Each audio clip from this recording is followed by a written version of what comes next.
ሰላም እንዴት ናችሁ? ዛሬ በስራ ቦታ የሚያጋጥሙ ችግሮች እንዴት እንፍታ በሚል ርዕስ ነው ሐሳብ የምሰጠው። ልማዳዊ ሐሳብ ነው። ሳይንሳዊ ነገር አይደለም። የሆነ ከልምድ የተገኘ ሐሳብ። ስራ ቦታ ስራ ማለት የመተዳደሪያ ነው። ስለዚህ የስራ ቦታችን ሰላም ልክ እንደ ቤት ነው። አንድ ሰው መኖሪያ ቤት ውስጥ ትዳሩ ላይ ሰላም ከሌለው እንደሚረበሸው ሁሉ ስራ ቦታ ላይ ሰላም ከሌለው ህይወቱ በጣም ምስቅልቅል ይሆናል። ስራ ቦታ ሰላም ካልሆንን፣ ከአለቆቻችን ጋር ሰላም ካልሆንን፣ አብረውን ከሚሰሩ ሰዎች ጋር ሰላም ካልሆንን ስራ ቦታን እንጠለዋለን። ስራ ቦታ ጠልተን ደግሞ መኖር አንችልም። በተለይ በውጭው ዓለም ሀገራችንም ቢሆን ሰው ካልሰራ መኖር ይቸገራል። ቤት ኪራይ መክፈል አትችልም፣ ምግብን ልጆችን ማስተማር አትችልም፣ ሌሎች ነገሮች ማድረግ አትችልም። ብቻህንም ከሆንክ ለአንተ የሚያስፈልጉ ነገሮች ሶሻል ኔሴሲቲ የሆኑ ነገሮችን ማሟላት አትችልም። ስለዚህ ስራ መሰረት ነው እና የስራ ቦታን ሰላም ለመጠበቅ እኛ ምን ማድረግ አለብን? አለቆቻችን ከራሳቸው ባህሪ ተነስተው ጥሩም መጥፎም ሊሆኑ ይችላሉ። ስለዚህ በሆነ ስራ ቦታ መጥፎ አለቃ ስላጋጠመን ሁል ጊዜ ከዛ ሰውዬ ጋር እልክ ተያይዘን ችግር ውስጥ መግባት አይጠበቅብንም። አንዳንድ አለቆች በጊዜ ብዛት ባህሪያቸውን ስለምናውቅ ቁጡ ሊሆኑ ይችላሉ። አንዳንዶቹ ጨካኞች ሊሆኑ ይችላሉ። አንዳንዶቹ ክብር ማይሰጡ ሊሆኑ ይችላሉ።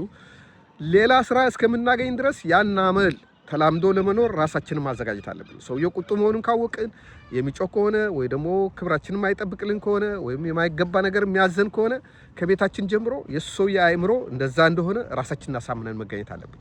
እልክ ውስጥ መግባትና የማይሆን መቆሳሰል ውስጥ መግባት የለብን። በስራው ላይ ሆነን ሌላ ስራ እየፈለግን ያን ስራ እስከምናገኝ ድረስ ግን መታገስ አለብን። ያን ስራ ጥለነው ስንሄድ እሱና እኛ ደግመን አንገናኝም። ስራ ደግሞ በዓለም ያለው እዛ ቤት ብቻ አይደለም፣ ወይም እዛ ድርጅት ውስጥ ብቻ አይደለም። አንተ ጉልበት እስካለ ድረስ፣ እውቀት እስካለ ድረስ በማንኛውም ቦታ ላይ ሄደህ ሰርተህ መኖር፣ ራስን ማስተዳደር ትችላለህ። ግን ምንድነው አንድ ስራ ትቶ ሌላ ስራ መፈለግ የኢኮኖሚ ችግርም ስለሚያደርስ ሳይኮሎጂካሊም ስለሚጎዳ አንዱን ስራ ጥለን ሳንሄድ ሌላ ስራ ነው መፈለግ ያለብን።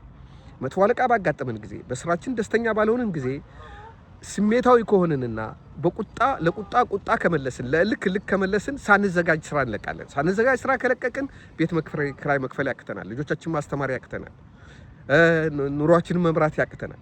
ስለዚህ አደጋው ለኛ ስለሆነ መጥፎ አለቆች ባጋጠሙን ጊዜ ወይም መጥፎ ስራ ባጋጠመን ጊዜ መሆን ያለበት ምንድነው? ያን አመል የምንችልበት ትዕግስት መለማመድ አለብን። በቃ ያን ጊዜ ክብር፣ ኃይለኝነት፣ መብት የሚሉትን ችላ ብለን ሌላ ነገር እስክናገኝ ድረስ ራሳችንን ማዘጋጀት አለብን። ተጎጂዎች ነው የምንሆነው። እነዛ ሰዎች ተፈጥሯቸው ሊሆን ይችላል ወይ ያ መስሪያ ቤት ሰዎችን እንደዚህ ማስተዳደር ይፈልግ ይሆናል። አስጨንቆ ስራ መምራት የሚወዱ ባለሀብቶች አሉ። አስጨንቆ ስራ መምራት የሚወዱ የመስሪያ ቤት ስራ አስኪያጆች አሉ። አስጨንቆ ስራ መምራት የሚወዱ ትልልቅ ሲኢኦዎች አሉ።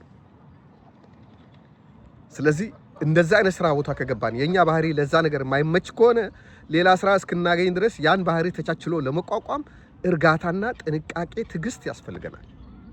በጮሁብን ልክ መጮህ የለብንም። ባስጮሁ ቁጥልም መደንበር የለብንም። ተረጋግተን ቀስ ብለን እነሱን ምክንያት አልባ ማድረግ አለብን። ካልሆነ እንጎዳለን። እኛ አበሾች ስራ ጥለን በመሄድ በዓለም አንደኛ ነን። በቃ ካበሳጩን፣ በቃ በተለይ ኢትዮጵያውያን የሆነ አለቃ ካበሳጨን የሆነ ነገር ካለ ሰው ግላቡን አውጥቶ የጉልበት ስራም ከሆነ ምንም ከሆነ ጣል አድርጎ የስራ ልብሱን አውልቆ ዝም ብሎ ይሄዳል። እንደዛ ሄደ መልሰ ስራ ለማግኘት ጊዜ ይፈጅባል። አንዳንዴ ደግሞ መስሪያ ቤቶች ያንተን ባህሪ ይጻጻፋሉ። የሚያስቀምጡት ነገር አለ እና ሌላ ቦታ ስራ ልትገባ አፌክት ሊያደርግህ ይችላል። ሌላው መካሰስ። በስራ ቦታ ላይ ጥቂት በደል ከደረሰባችሁ አትካሰሱ። እንደ መብት መካሰስ፣ መብቴን ማስከበር ጥሩ ነው። ግን ኑሮ ይፈቅዳል ወይ? አንተ ኢኮኖሚካሊ ባክግራውንድ ይፈቅዳል? ጠበቃ ማቆም ትችላለህ? ነገ ስራ ብታጣ ራስና ቤተሰብን የምታስተዳድርበት ጥሪት አለ? ከሌለ ጉዳቱ ላንተ ነው።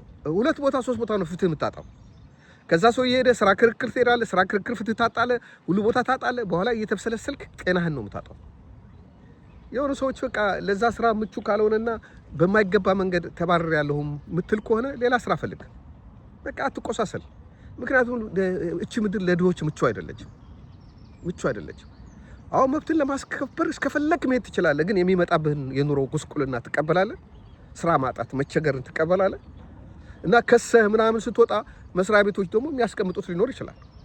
ከስራ ሲወጣ በጥሩ መንገድ አልወጣም ምናምን ብሎ ሊጽፉብህ ይችላሉ። አንደርግራውንድ የሆኑ ነጋዴዎች እርስ በርሳቸው የሚሰሩት፣ ትልልቅ ካምፓኒዎች እርስ በርሳቸው የሚያደርጉት የውስጥ አግሪመንት አላቸው እና ስራ ስትፈልግ ላታገኝ ትችላለህ። ነገረኛ የሆነ ነገር ብሎ ጽፎብህ ሊሆን ይችላል እና በተቻለ መጠን በስራ ቦታ በሰላም የምትወጣ ከሆነ በሰላም መውጣት፣ በተቻለ መጠን ውስጥ ያለውን ነገር መቋቋም፣ ስራን ራስ ጥለህ ላለመውጣት፣ ሌላ ስራ ሳታገኝ ስራ ላለመተው ራስን ማዘጋጀት ይኖርብሃል። የስራ ዓለም ቀላል አይደለም። ልክ እንደ ትዳር ነው፣ ፈታኝ ነው። ጨቅጫቃ ሚስት ያለው ባል ቤቱ መግባት እንደሚሳቀቀው ሁሉ መጥፎ አለቃ ያለው የስራ ሰራተኛም ስራ ሲሄድ ይሳቀቃል። ግን እነዛን የምንቋቋምባቸው ዘዴዎችን ዴቨሎፕ ማድረግ አለብን። ስላዳመጣችሁኝ አመሰግናለሁ። ዝናብ መጣ አሁን።